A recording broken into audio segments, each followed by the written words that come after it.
Hi, my name is Daniel Dominic, and I'm the conductor of the Sherman Symphony Orchestra. And we're on Kid Key Auditorium stage to welcome you to the Meet the Symphony program made especially for you. This is where the Sherman Symphony plays and has for a long time. The orchestra has existed for over 54 years and loves to play for an audience that's in person. We can't be in person right now, but we can make a program for you to help you understand what the instruments of the orchestra are. We'd like to say thank you to the Stokes and Carter Orthodontics Group and for the Texas Commission on the Arts for their support of this program. In this program, we're going to introduce you to the instruments of the orchestra, the different families of the orchestra, the instruments and how they're made, and even the musicians that play these instruments. They're going to tell you a little bit about themselves as well as how they came to their instrument. You might be thinking about playing an instrument, learning one either this year or maybe next year, and we'd like to tell you how these musicians came to play their instrument and how they decided what to play as well as you, because they picked their instruments about the same age as you are right now. This auditorium that we're in here seats about 1,300 people, 1,300 people, and while they're all in here excited and interested in enjoying the music, they all have some rules to follow, just like you do in watching these videos. The first rule is we all pay attention. That means listening carefully, being very quiet while we're listening, and thinking about the music and what the music does to kind of open up your imagination. What are you thinking about when you listen to this music? What does it make you feel? Those are the kinds of things that you should be thinking about while this video is going on. The instruments of the orchestra are grouped into 4 different families. Those families are the string family. They usually sit at the front of the orchestra. The winds, the woodwinds with flutes and oboes and things like that, they sit usually in the middle of the orchestra. And the brass on one side and the percussion on the other side in the back of the orchestra. These families are going to be grouped into 4 different videos that you'll watch to learn these instruments. So with 4 different kinds of families of instruments, and over 70 or 80 players on the stage, it could be a big mess unless there's some way to hold all of that together. That's where I come in. I'm the orchestra's conductor, and the conductor keeps the beat for the orchestra so that everyone stays together, shows how fast or how slow, how loud, or maybe how soft the instruments are to play, and keeps everything organized and moving together and working together as one unit. That unit is what we call an orchestra. Well, what is an orchestra? You're used to maybe a band, like a rock band or a marching band. Maybe you're used to a choir, a group of singers. But what is an orchestra? Well, an orchestra is like a marching band with all those different kinds of instruments, percussion, brass, woodwind instruments. Although we don't march, we add the string instruments, the violin, viola, cello, and bass. And they're more than half of the orchestra, sometimes 40 or 50 players. That's what the orchestra is, this group of strings and winds, brass and percussion, all put together, playing music from lots of different various ages. We play music from Beethoven and Mozart, all the way to music from movies that you might know, like Star Wars and Harry Potter. All those kinds of things we like to play for you. And now we'd like to share these different instruments and this different music with you in these 4 different videos about the instruments of the orchestra. Thank you, and we'll see you at the end.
Dr. Lisa Stokes. Hi, I'm Dr. Alyssa Carter, and we are so excited to be able to sponsor the Sherman Symphony again. We love music. Music is something that's very near and dear to my family's heart. We hope you enjoy the concert and learning about all of the instruments that they're going to teach you about. As we know you will.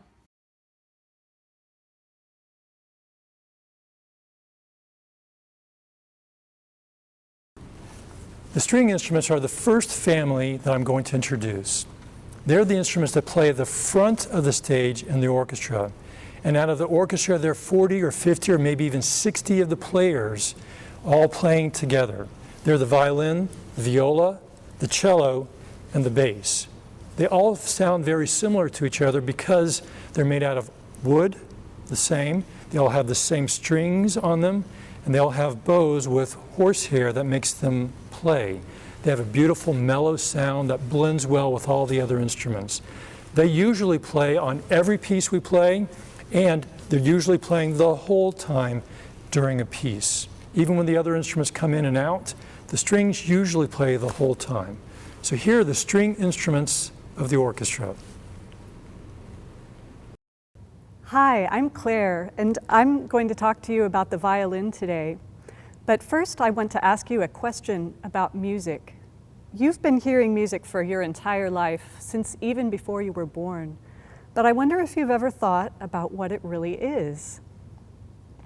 You know, it's a kind of sound, but what is sound really when you think about it? If you put your hand in the swimming pool or in a bathtub full of water and you swished it back and forth, as your hand moves to the side, you're moving the water, kind of squishing the water, and that makes a ripple or a little wave that moves through the water away from your hand. Now imagine that there was something that could move through the air and make ripples in the air in that same way. We wouldn't be able to see those ripples because the air is invisible, but they go through the air until they get to your ears, and then they go inside your ears to the part of your ear called the eardrum. And they make your eardrum shake back and forth or vibrate in the same way that the thing was vibrating that made the ripples in the air in the first place. Now your ear is full of some pretty fancy stuff that is able to take those vibrations of your eardrum and turn it into the kind of message that your brain can read. And there's nerves in your ear that send that message to the brain, and your brain makes sense of those sounds and decides what they are. Is it a dog barking or a car horn honking or your favorite song? So that's what sound is something that vibrates or shakes, that pushes the air and sends waves through it that you can hear once they reach your ear. On the violin and the other stringed instruments, these 4 wires called strings are the part that vibrates when we play. If I put my finger on the string and I pull it to the side, after a minute it's gone as far to that side as it can go and it snaps back the other direction. That causes the string to start shaking back and forth. You can't see it, it's going so fast it's just a blur. But that's basically what's happening to create the sound.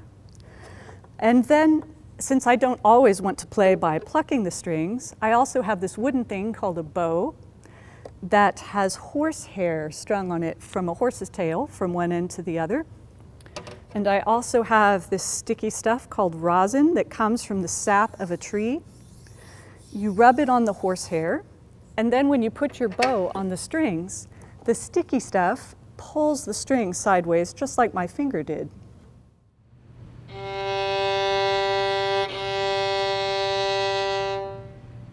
You can hear that makes a longer sound than when I plucked it, because the horsehairs are able to keep the string vibrating the entire time I'm moving the bow, so I can make the sound last for a lot longer time that way. Now, the violin is the smallest of the stringed instruments, so it makes the highest sound because its strings are very short and thin. So I'll play a part of a famous piece called Spring by the Italian composer Antonio Vivaldi. Vivaldi wrote this piece about 300 years ago, but it's still popular today.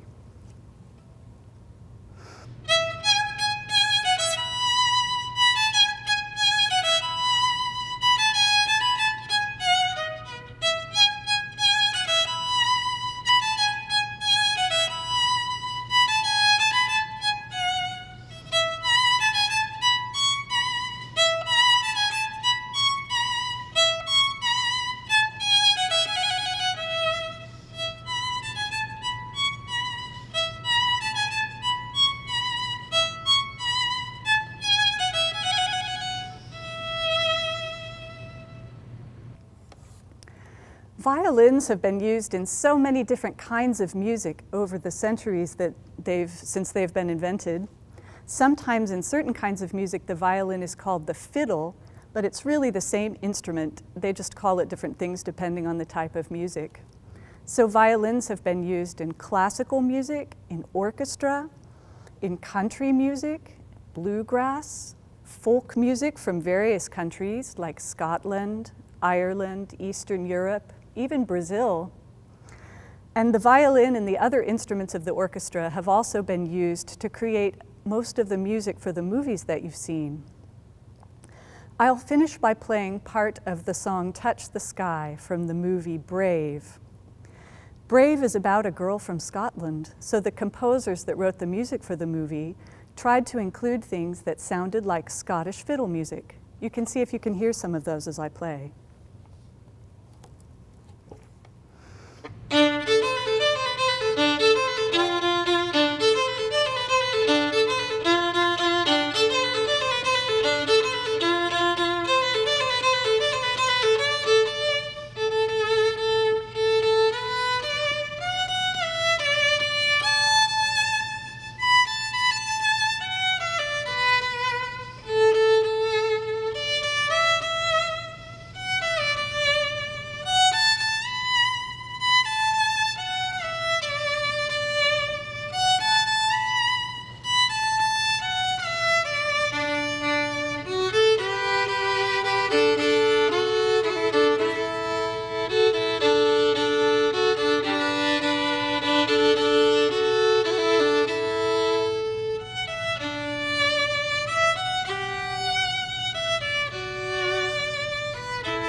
Thanks so much for listening to the violin and learning about music with me today.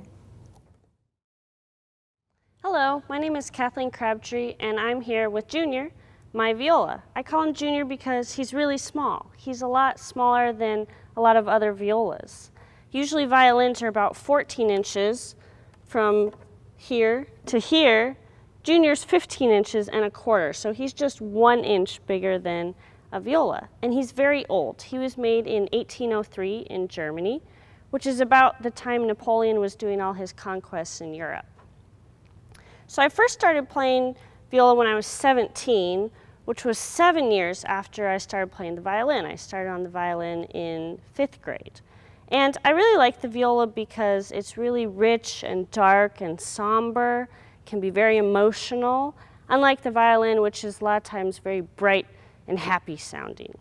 So I'm going to play for you a very emotional piece by Max Bruch called the Romanza, or Romance.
So the viola can also play very high. Usually I play in my middle register, like the alto in a choir, but it can go very high as well.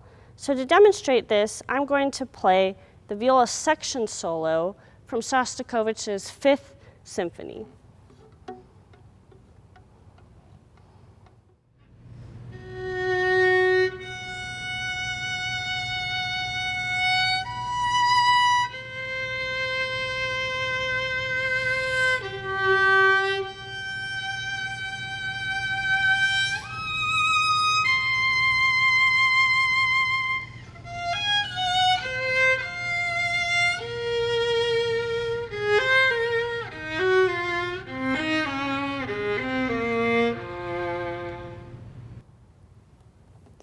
So that excerpt shows how high the viola can go and also a little lower. Our lowest note is the open C, which is pretty low, way lower than the high E flat I played up at the top there.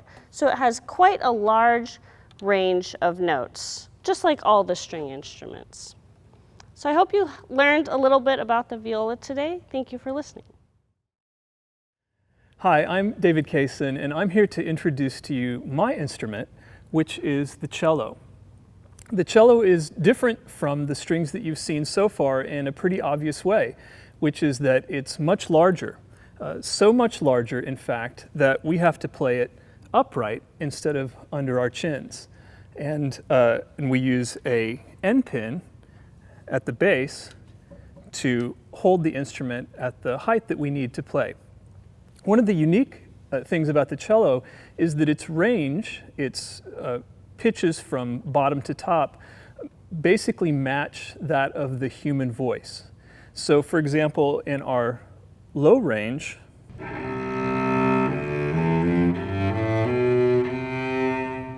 we're in the area of a vocal bass or baritone. We continue,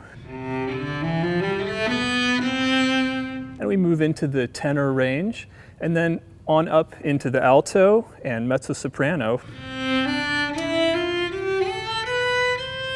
And then we can go even higher, all the way up to the highest operatic soprano.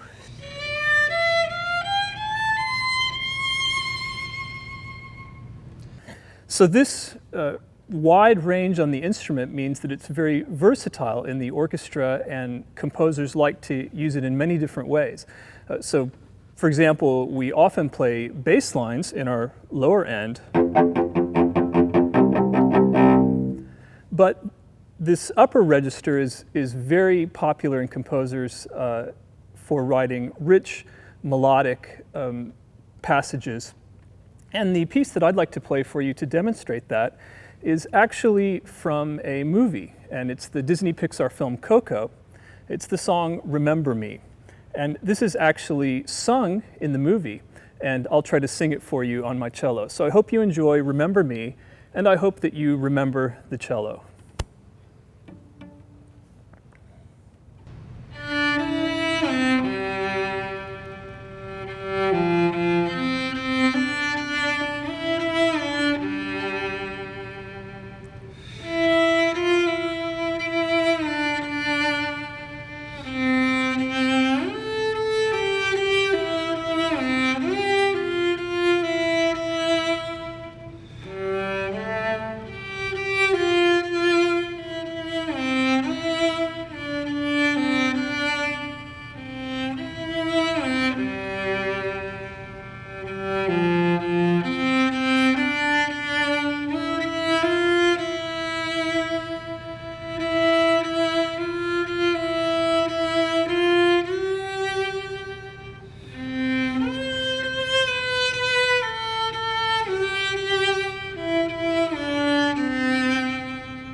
Hi, my name is Randy Inman, and today I'm going to demonstrate the double bass. I began playing the double bass in 6th grade. When I showed up to orientation to sign up for orchestra, there were only 2 instruments left. One was viola and the other was double bass. My teacher looked at me and said, "You look like a double bass player," and quickly signed me up. And fortunately for me, I truly fell in love with the double bass. I love the low notes that it produces. I love the variety of music I get to play. I love the people I get to meet. The double bass is played 2 different ways, with the bow, and it's called arco and sounds like this.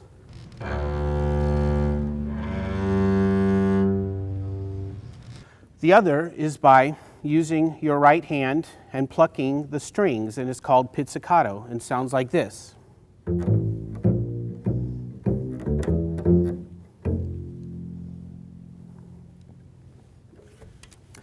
going to play a selection by Camille Saint-Saëns' Carnival of the Animals. One of the movements is called The Elephant. It was written for double bass, solo, and piano. Try to imagine a baby elephant lazily prancing around.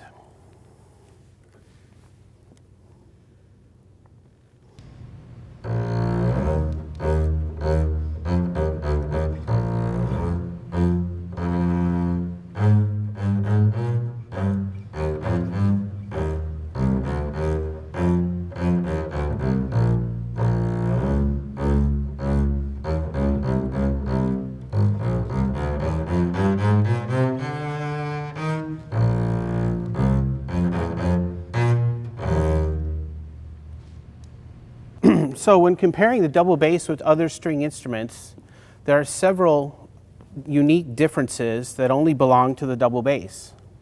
One of those features is the double bass has two separate bow grips. The bow grip I'm using today is called the French bow grip, which is basically how we hold the bow. It looks like this. The other bow grip is called a German bow grip and is held like this. The double bass is the only instrument that uses two different bow grips. Another unique feature to the double bass is that some basses come with 5 strings and other basses come with what's called extensions. Extensions adds a machine to the lowest note of the bass to extend the fingerboard so that you can play lower notes. I encourage all of you to watch a symphony play, either live or online, and look at the bass section. You will notice that some of the bass players are holding the bow differently, and that some of the basses have extensions and some don't, and some actually do have 5 strings. Now I'd like to play a theme to a movie, a scary movie, that involves only 2 low notes on the bass. Let's see if you can guess what it is.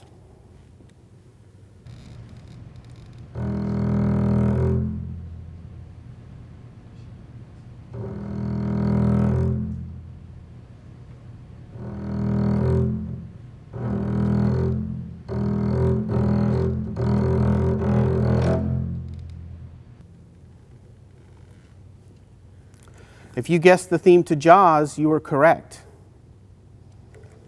I hope everyone has learned a little bit about the double bass today, and I hope everyone is safe. This concludes my demonstration of the double bass. Thank you. Now we'd like to play something for you with all the members of the string family performing together.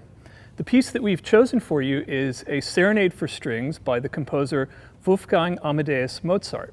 But you may know it by its more popular title, Eine kleine Nachtmusik, or A Little Night Music. This was written in 1787, so over 200 years ago, but is still one of the most recognizable and popular pieces in the classical repertoire today. So I hope you enjoy Mozart's Eine kleine Nachtmusik.